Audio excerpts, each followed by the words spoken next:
My husband pretended to give me a loving hug. I never expected him to secretly kiss my mother. I had just stepped out the door. The two who had been awkward a moment ago instantly got flirty. They could not wait to wrap their arms around each other. When I reached my car, I realized I had forgotten my car keys, so I walked back inside. When the door opened, they both instantly panicked. My mother's hair looked a total mess. As I asked my mother what had happened, my mother said a book had fallen to the floor. She said she messed up her hair while picking it up. Then I noticed my husband's shirt buttons were misaligned. He smiled and said he must have buttoned it wrong this morning. I did not think much of it, so I started looking for my car keys. Suddenly, I spotted the keys on the floor. As I bent down to pick them up, I unexpectedly found a piece of lingerie. But the lingerie was not mine. I picked it up and started asking about it. At that moment, my mother hurried over. She said awkwardly that it must have fallen while she was hanging laundry. I gave her a silent look. Then I turned and left for work. But I did not actually leave.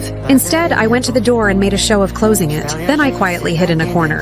They thought I had already gone to work. Then they embraced each other again. I watched it all silently, but I had already planned my revenge. The next day, while they were eating fruit together, I suddenly appeared in front of them, and I told my husband I was pregnant. For a moment, they were both shocked, but my husband pretended to be happy. My mother also pretended to congratulate us. Then I smiled and said I had even better news. Then a tall, handsome man walked in.